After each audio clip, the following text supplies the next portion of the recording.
انما یعمر مساجد اللہ من آمن باللہ والیوم الآخر۔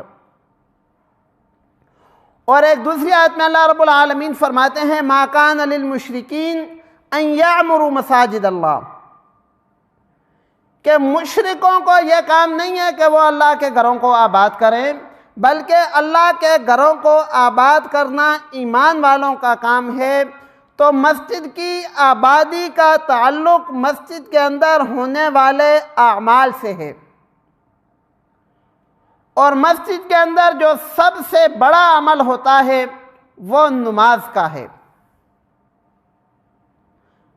اس کے علاوہ مسجد کے اندر دوسرا عمل ذکر، تسبیحات، تلاوت قرآن مجید کا ہے۔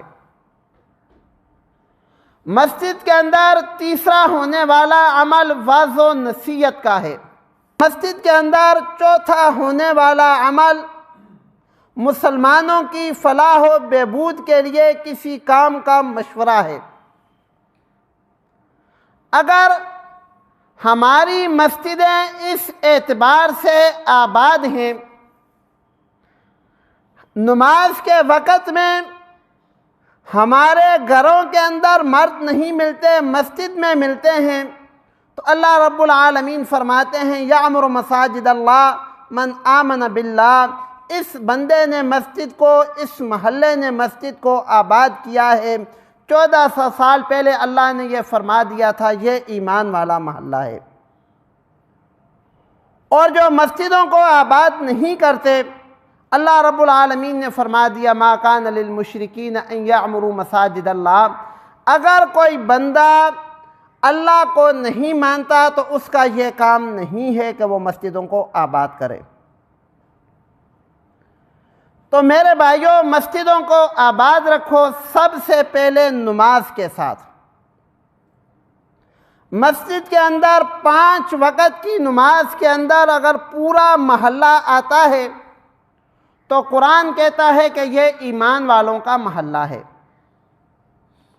اور اگر مسجد کے اندر نماز کے وقت 2 یا 3 نمازی ہیں، باقی گھر میں بیٹھے ہوئے ہیں، سوئے ہوئے ہیں، تو تاجدار مدینہ صلی اللہ علیہ وآلہ وسلم نے آج سے 1400 سال پہلے فرمایا تھا کہ مسجد کے اندر منافق انسان کا دل نہیں لگے گا۔ وہ اپنے آپ کو جتنی مرضی کہتا رہے کہ میں ایمان والا ہوں، لیکن اللہ کے پیغمبر کی زبان جو کہہ رہی ہے وہ ٹھیک ہے، اللہ کا قرآن جو کہہ رہا ہے وہ ٹھیک ہے، جو میں اور آپ بہانے بنا رہے ہیں یہ غلط ہیں۔ اس لیے میرے بھائیوں، رمضان المبارک کا مقدس مہینہ گزرا ہے، مسجد کے اندر ایک بہار تھی، مسجد آباد تھی۔ جب سے رمضان ختم ہوا مسجد کا پھر وہی حال ہو گیا۔ تو اس مسجد کو آباد ایمان والے کریں گے۔ جس جس کے دل میں ایمان ہوگا اور جس نے قرآن پڑھا ہوگا وہ یہ آیت پڑھے گا انما یعمر مساجد اللہ۔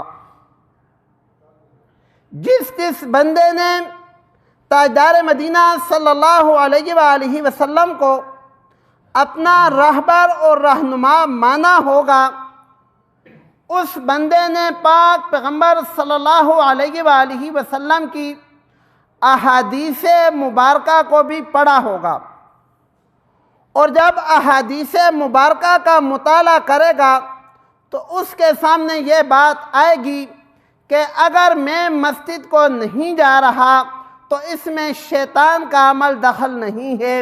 اللہ کے نبی فرماتے ہیں کہ یہ منافقت کی نشانی ہے، وہ بندہ منافق ہے، شیطان کو ضرورت نہیں ہے اس کو بہکانے کی۔ اس لیے میرے بھائیوں، اس دھوکے سے باہر آؤ، اللہ کے گھروں کو آباد کرو، اللہ رب العالمین تمہارے گھروں کو آباد کریں گے۔ اور اگر اللہ کے گھروں کو ایسے ہی ویران چھوڑ دو گے تو یاد رکھو اپنے گھر میں پنکھا تو ہوا کے لیے لگا لو گے، لیکن اپنے دل کے اندر سکون کے لیے، آج تک کوئی پنکھا ایجاد نہیں ہوا۔ اپنے کمرے میں ٹھنڈک کے لیے کولر اے سی تو لگوا لو گے، لیکن دل کو ٹھنڈا کرنے کے لیے آج تک کوئی اے سی یا کولر ایجاد نہیں ہوا۔ دل کو اگر ٹھنڈا رکھنا ہے، دل کو پرسکون رکھنا ہے، تو مسجد کو آباد کرنا شروع کر دو۔ اللہ کے گھر کو آباد کرو، اللہ تمہارے گھروں کو آباد کرے گا۔ اور اگر اللہ کے گھروں کو آباد نہیں کرو گے تو میرے بھائیوں، پھر یہ ایمان کی علامت نہیں ہے، یہ منافقت کی علامت ہے۔